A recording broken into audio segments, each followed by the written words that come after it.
നടൻ വിനായകന്റെ ഭാഷയിൽ ഇപ്പോൾ പലരും അസ്വസ്ഥമാകുന്നു. ഇപ്പോൾ ഒളിവിലാണെന്ന് പറയപ്പെടുന്ന വേടന്റെ നിഘണ്ടുവിലുള്ള വാക്കുകൾ തന്നെയാണ് വിനായകനും ഉപയോഗിച്ചിട്ടുള്ളത്. ഈ സമീപകാലത്ത് ഒരു സാഹിത്യ സാംസ്കാരിക നായകൻ, വളരെ പ്രമുഖൻ, അദ്ദേഹം വളരെ ആവശ്യത്തോടെ പ്രസംഗിക്കുന്ന കേട്ടു. വേടൻ എന്ന ആ ചെറുപ്പക്കാരനാണ് കേരളത്തിൻ്റെ നവോത്ഥാന നായകൻ എന്ന്.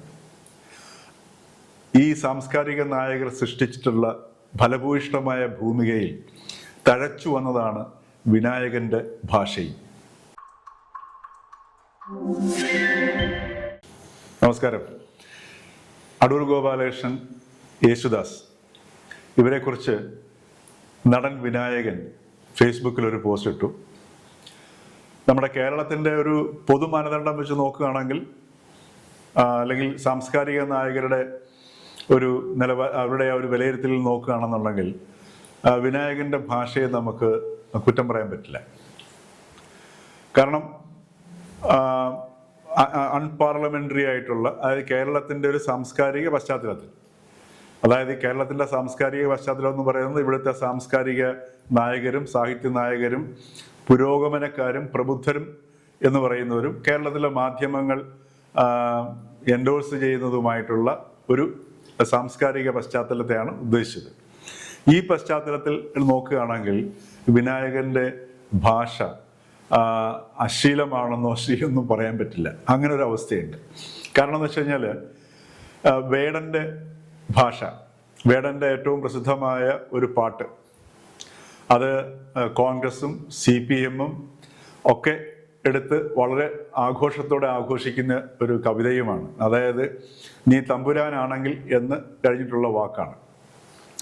ഈ കവിതയുടെ ഈ വരികൾ ഉദ്ധരിച്ചുകൊണ്ടാണ് ഈ സാംസ്കാരിക നായകൻ, കേരളത്തിലെ പ്രമുഖനായ ഒരു സാംസ്കാരിക നായകൻ, അദ്ദേഹത്തിനെ കുറിച്ചിട്ടുള്ള പ്രധാനപ്പെട്ട പത്രങ്ങളിലൊക്കെ മുഴുവൻ പേജ് സൺഡേ സപ്ലിമെന്റ് ഒക്കെ വരുന്നതാണ്. അദ്ദേഹം ഇങ്ങനെ ആവേശം കൊണ്ടിട്ടാണ് പറയുന്നത്, അതായത് ഈ ചെറുപ്പക്കാരൻ പാട്ടിന്റെ ചൂട്ട് കെട്ടി തമ്പ്രാക്കന്മാരുടെ മുഖത്തടിച്ചു പൊള്ളിച്ചിരിക്കുന്നു. ഈ ചെറുപ്പക്കാരനാണ് കേരളത്തിന്റെ നവോത്ഥാന നായകൻ. ഒന്നാലോചിച്ച് നോക്കണം. വേടൻ ഈ മുഖ്യധാരാ മാധ്യമങ്ങളുടെയും മുഖ്യധാരാ സമൂഹത്തിന്റെയും ശ്രദ്ധയിലേക്ക് വരുന്നത്, അദ്ദേഹം നെറ്റിൽ വളരെ പ്രസിദ്ധനായിരുന്നു, പക്ഷെ ഈ ഒരു ഭാഗത്തിലേക്ക്, അല്ലെങ്കിൽ മുഖ്യധാരയിലേക്ക് വരുന്നത് അദ്ദേഹം അറസ്റ്റ് ചെയ്യപ്പെട്ടതോടുകൂടിയാണ്. അറസ്റ്റ് ചെയ്യപ്പെട്ടത് കേരളത്തിലെ ലഹരി മരുന്ന് വേട്ടയ്ക്കെതിരെയുള്ള ഒരു പോലീസിന്റെ നടപടിയുടെ ഭാഗമായിട്ടാണ് അദ്ദേഹം അറസ്റ്റ് ചെയ്യപ്പെട്ടത്. അദ്ദേഹത്തിൽ നിന്ന് കഞ്ചാവ് കണ്ടെടുത്തു. അതിനുശേഷം അദ്ദേഹത്തിനെതിരെ മറ്റൊരു വനം വകുപ്പ് ഈ പുലിനഖം ഉപയോഗിച്ചതിൻ്റെ പേരിൽ കേസെടുത്തു. മാത്രവുമല്ല, വേടൻ തന്നെ പറയുകയുണ്ടായി, ഞാൻ മദ്യവും മയക്കുമരുന്നും എല്ലാം ഉപയോഗിക്കാറുണ്ട്, അത്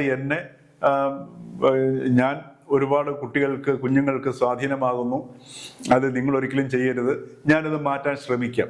അപ്പോഴും അദ്ദേഹം പറയുന്നില്ല ഞാനത് ഉപേക്ഷിച്ചു എന്ന് പറയുന്നില്ല.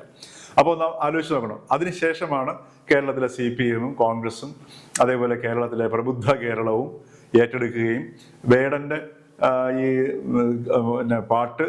റാപ്പ് പാട്ട് കോഴിക്കോട് സർവകലാശാല അവരുടെ ബിരുദ വിദ്യാർത്ഥികൾക്ക് പാഠ്യപദ്ധതി ആക്കുകയും ഒക്കെ ചെയ്തു. അപ്പൊ ഇതൊക്കെ നമ്മളുടെ ഒരു സാംസ്കാരിക പശ്ചാത്തലവും എവിടെയാണ് ഉന്നത വിദ്യാഭ്യാസത്തെ നയിക്കുന്ന സാംസ്കാരിക ഊർജവും ഒക്കെ ഏതാണെന്നുള്ളത് നമുക്ക് വ്യക്തമാക്കി തരുന്നുണ്ട്. ഇങ്ങനെ ഒരു പശ്ചാത്തലത്തിലാണ് ഇവിടെ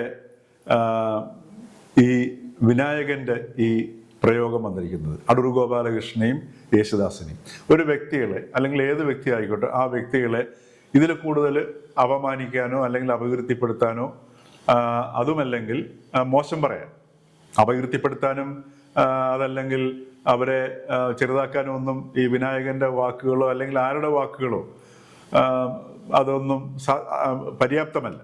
പക്ഷേ പൊതുസമൂഹത്തിൽ, പൊതുമണ്ഡലത്തിൽ ഇത്തരം വാക്കുകളൊക്കെ ഉപയോഗിക്കുന്നത്, നമ്മൾ വസ്ത്രം ഉപയോഗിക്കുന്നത് എന്തിനാണോ എന്നതുപോലെ, കാര്യം നമുക്ക് എല്ലാവർക്കും അറിയാവുന്നതാണോ, എല്ലാ മനുഷ്യർക്കും നഗ്നതയുള്ളതാണ്. പക്ഷേ ചില പൊതുമര്യാദകളുടെ അടിസ്ഥാനത്തിൽ, പൊതുധാരണകളുടെ അടിസ്ഥാനത്തിലാണ് നമ്മൾ വസ്ത്രം ധരിക്കുകയും ചില രീതിയിൽ സമൂഹത്തിലേക്ക് ഇറങ്ങുമ്പോൾ പെരുമാറുകയും ചെയ്യുന്നത്. അപ്പോൾ ആ രീതിയിൽ ചില വാക്കുകളുടെ പ്രയോഗങ്ങൾ, ചില മര്യാദകളുടെ പ്രയോഗങ്ങൾ, ഇതൊക്കെ ഈ പൊതുസമൂഹത്തിന് സംഘർഷവും സംഘട്ടനവും ഇല്ലാതെ പരസ്പര ബഹുമാനത്തോടെ ജീവിക്കാനായിട്ട് ഉള്ള സംഗതികളാണ്. ഇത് ഒരു സമൂഹത്തിൽ ഉണ്ടായി വരേണ്ടത് സംസ്കാരത്തിലൂടെയാണ്. അവിടെയാണ് ഈ സംസ്കാരത്തിൻ്റെ ഏറ്റവും പ്രസക്തി വരുന്നത്. ഇത് സ്വാഭാവികമായിട്ടൊരു സമൂഹത്തിൽ ഉണ്ടായി വരണം. അവിടെയാണ് ആ സംസ്കാരം പ്രയോഗിക്കുന്ന, അല്ലെ സംസ്കാരം നിർവഹിക്കുന്ന ഏറ്റവും മുഖ്യമായ പങ്ക് വരുന്നത്. ആ സംസ്കാരം ഈ പറഞ്ഞതുപോലെ മുമ്പോട്ട് നയിക്കാൻ നമ്മളെ സഹായിക്കുന്നതായിരിക്കും. മാത്രവുമല്ല, മനുഷ്യനും തമ്മിലുള്ള ബന്ധം, മനുഷ്യനും പ്രകൃതിയും തമ്മിലുള്ള ബന്ധം, ഇതെല്ലാം അതേപോലെ ഓരോ വ്യക്തിയുടെയും ഉയർച്ചയ്ക്ക് കാരണമാകുന്ന അല്ലെങ്കിൽ അവസരമൊരുക്കുന്ന ഒരു അവസ്ഥ, ഇതൊക്കെയാണ് ഈ സംസ്കാരത്തിൻ്റെ റോൾ അല്ലെങ്കിൽ അതിൻ്റെ പങ്ക് എന്ന് പറയുന്നത്. ഇതിന് വിഘാതം വരുമ്പോൾ സ്വാഭാവികമായിട്ടും അത് സമൂഹത്തിൽ ബുദ്ധിമുട്ടുണ്ടാകും. അതിനനുസരിച്ചിട്ടാണ് നമ്മൾ നിയമങ്ങൾ ഉണ്ടാക്കുന്നത്. അവിടെയാണ് ഈ സാമൂഹിക നിയമവും ആ സാമൂഹിക നിയമങ്ങളെല്ലാം ഈ ഒരു മഹാസംസ്കാരത്തിൻ്റെ അടിത്തറയിൽ നിന്നുണ്ടാക്കുന്നതാണ്. അതിൻ്റെ അടിത്തറയിൽ നിന്ന് തന്നെയാണ് ഭരണഘടന ഉണ്ടാകുന്നത്. ആ ഭരണഘടന അനുസരിച്ചിട്ടാണ് നമ്മൾ നിയമങ്ങൾ ഉണ്ടാക്കുന്നതും ചട്ടങ്ങൾ ഉണ്ടാക്കുന്നതും ഒക്കെ. അപ്പം ഇതിൻ്റെ എല്ലാം അടിസ്ഥാനം എന്ന് പറയുന്നത് ഈ സംസ്കാരമാണ്. അപ്പം കേരളത്തിലെ ഈ സാംസ്കാരിക നിലവാരം, ഈ കേരളത്തിലെ സംസ്കാരത്തെ നയിക്കുന്നവർ എന്ന് കരുതപ്പെടുന്നവരാണ് കേരളത്തിലെ ഈ പ്രധാനപ്പെട്ട സാംസ്കാരിക നായകർ. നമുക്ക് ചില വിഷയങ്ങളുണ്ടാകുമ്പോൾ, ഉദാഹരണത്തിന് സംസ്ഥാന സർക്കാരിന് പിന്തുണ വേണ്ട അവസ്ഥ, അതല്ലെങ്കിൽ സംസ്ഥാന സർക്കാരിനോട് അല്ലെങ്കിൽ ഇവിടെ ഇടതുപക്ഷത്തിനോട് ചേർന്ന് നിന്നിട്ട് ആരെയെങ്കിലും എതിർക്കേണ്ട സംഗതികളൊക്കെ ഉണ്ടെങ്കിൽ അപ്പോഴൊക്കെയാണ് ഈ സാംസ്കാരിക നേതാക്കളൊക്കെ ഉയർന്നു വരുന്നത്. ഇവരാണ് കേരളത്തിലെ എണ്ണം പറഞ്ഞ അല്ലെങ്കിൽ പ്രമുഖമായ സാംസ്കാരിക നേതാക്കളും. അതിലൊരു നേതാവാണ് പറഞ്ഞത്, ഈ വേടൻ്റെ പാട്ട് ചൂട്ടാക്കി കെട്ടി അത് കത്തിച്ച് ആരുടെയോ മുഖത്ത് അല്ലെങ്കിൽ തമ്പ്രാക്കന്മാരുടെ മുഖത്ത് പൊള്ളിച്ചു എന്ന് പറയും. എന്നിട്ട് അദ്ദേഹം വേറൊരു കാര്യം കൂടെ പറയുന്നു, ഞാൻ ആ വേടൻ ഉപയോഗിച്ച വാക്ക് ഉപയോഗിക്കുന്നില്ല, കാരണം ഞാനൊരു സോഫിസ്റ്റിക്കേറ്റഡ് ആയിട്ടുള്ള എഴുത്തുകാരനാണ്. അതുകൊണ്ടൊന്ന് ആലോചിച്ച് നോക്കുക, ഒരു സാംസ്കാരിക നേതാവ് അങ്ങനെ പറയാൻ പാടുണ്ടോ? ഞാനൊരു സോഫിസ്റ്റിക്കേറ്റഡ് ആയിട്ടുള്ള ഒരു എഴുത്തുകാരനാണ് എന്ന് വെച്ചാൽ വേടൻ അൺസോഫിസ്റ്റിക്കേറ്റഡ് ആണെന്ന്, അതായത് അപരിഷ്കൃതനാണ് എന്നാണ് ഈ സാംസ്കാരിക നായകൻ പറയുന്നത്. അത് തന്നെ ഒന്ന് ആലോചിച്ച് നോക്കുക. ആ യുവാവിനെ അപരിഷ്കൃതൻ എന്നാണ് അദ്ദേഹം പരോക്ഷമായി വിളിച്ചിരിക്കുന്നത്. എന്നിട്ട് ഈ അപരിഷ്കൃതനാണ് കേരളത്തിൻ്റെ നവോത്ഥാന നായകനായിട്ട് അദ്ദേഹം പ്രതിഷ്ഠിക്കുന്നത്. ഒന്ന് ആലോചിച്ച് നോക്കുക, കേരളത്തിൻ്റെ ഒരു സാംസ്കാരിക അവസ്ഥ, ആ ഭൂമിക എവിടെ നിൽക്കുന്നു എന്ന് ആലോചിച്ച് നോക്കുക. അവിടെയൊക്കെയാണ്, അതാണ് വിനായകന് ഒരു ധൈര്യം പകർന്നത്. ഇത്തരത്തിലുള്ള വാക്കുകൾ എനിക്ക് ഉപയോഗിക്കാം, ഇത് കേരള സമൂഹത്തിൽ ചോദ്യം ചെയ്യാൻ പാടില്ല, ചോദ്യം ചെയ്യപ്പെടില്ല. ആ ഒരു ഉറപ്പിൻ്റെ അടിസ്ഥാനത്തിൽ ഈ സാംസ്കാരിക നേതാക്കൾ അല്ലെങ്കിൽ ഈ സാഹിത്യ സാംസ്കാരിക നായകർ ഒരുക്കിക്കൊടുക്കുന്ന അന്തരീക്ഷത്തിൻ്റെ ഒരു പ്രതിഫലനമാണ് വിനായകൻ്റെ ഈ അടൂരിനെയും യേശുദാസിനെയും അവഹേളിച്ചുകൊണ്ടുള്ള ഈ വാക്കുകൾ എന്ന് പറയുന്നത്.